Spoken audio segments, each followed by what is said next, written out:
नमस्कार, मैं श्रेया और आप देख रहे हैं बातें यूपी की। मैं हाजिर हूं उत्तर प्रदेश की 10 बड़ी खबरों के साथ। आज पूरे देश में राष्ट्रपिता महात्मा गांधी की जयंती मनाई गई। उत्तर प्रदेश में भी इस अवसर पर विभिन्न जिलों में कार्यक्रम आयोजित किए गए। मुख्यमंत्री योगी आदित्यनाथ और उनके मंत्रिमंडल के अन्य सदस्यों ने महात्मा गांधी को पुष्पांजलि अर्पित की। मुख्यमंत्री योगी ने स्वच्छता अभियान में भाग लेते हुए कहा कि प्रधानमंत्री मोदी के आह्वान पर शुरू हुआ सेवा पखवाड़ा आज गांधी जयंती पर भी जारी है।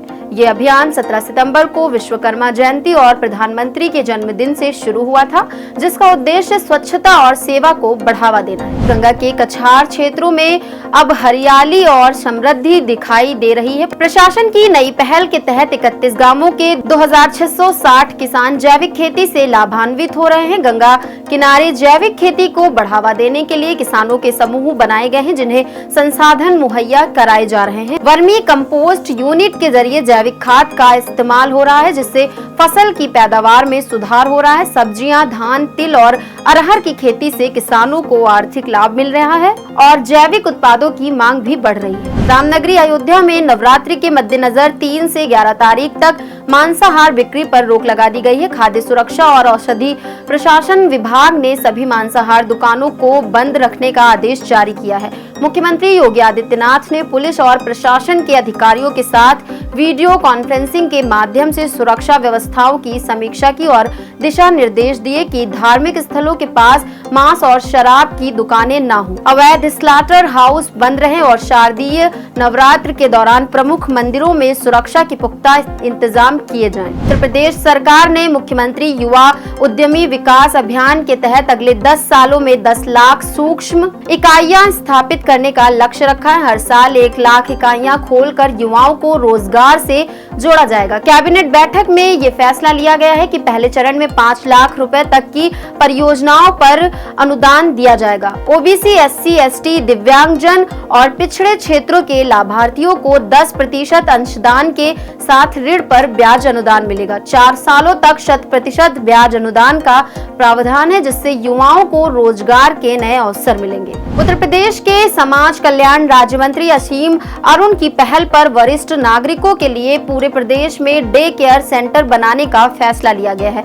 गोमती नगर में आयोजित वेबिनार में वरिष्ठ नागरिकों की आवासीय नीति पर चर्चा हुई। लखनऊ में पहला डे केयर सेंटर जल्द शुरू होगा, जिसमें स्वास्थ्य सुविधाएं भी मिलेंगी। प्रदेश के 75 जिलों में वृद्धाश्रम संचालित किए जा रहे हैं, जहां वृद्धजनों को भोजन, कपड़े, दवाई आदि उपलब्ध कराए जाते हैं। साथ ही 56 लाख वरिष्ठ नागरिक पेंशन योजना का लाभ ले रहे हैं और उनकी सहायता के लिए हेल्पलाइन नंबर 14567 संचालित है। प्रदेश सरकार की सख्त और प्रोत्साहन नीति के चलते पराली जलाने की घटनाओं में 46% की कमी आई है। 2017 में 8784 घटनाओं के मुकाबले 2023 में ये संख्या घटकर 3996 रह गई। सरकार ने किसानों को पराली जलाने से होने वाले नुकसान और कंपोस्टिंग के लाभ समझाने में सफलता पाई है। पराली की कंपोस्टिंग के लिए किसानों को बायो डिकम्पोजर उपलब्ध कराए जा रहे हैं। साथ ही पराली जलाने पर 15,000 रुपए का जुर्माना भी लागू है।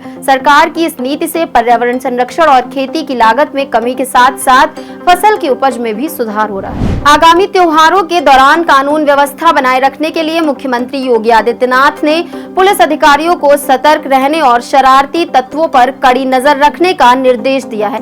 नवरात्रि, दशहरा, दीपावली और छठ पूजा के दौरान सुरक्षा सुनिश्चित करने के लिए मुख्यमंत्री ने हर छोटी बड़ी घटना का आकलन कर प्रबंध करने को कहा। वीडियो कॉन्फ्रेंसिंग में सभी जिलाधिकारियों और पुलिस अधीक्षकों को निर्देश दिया गया कि पूजा पंडाल यातायात में बाधा न डाले, साफ सफाई का ध्यान रखा जाए और प्रतिमा विसर्जन का रूट पहले से तय हो। संवेदनशील क्षेत्रों में अतिरिक्त सतर्कता बरती जाए। तो उत्तर प्रदेश सरकार ने छोटे शहरों में मल्टीप्लेक्स और सिनेमा घरों के विकास के लिए नए प्रोत्साहन योजना की मंजूरी दी है। कैबिनेट ने 5 साल की इस योजना को हरी झंडी दिखाई, जिसके तहत 7 प्रकार के अनुदान दिए जाएंगे। खास तौर पर उन जिलों में जहां अब तक कोई मल्टीप्लेक्स नहीं है, वहां 5 साल तक 100% SGST अनुदान दिया जाएगा।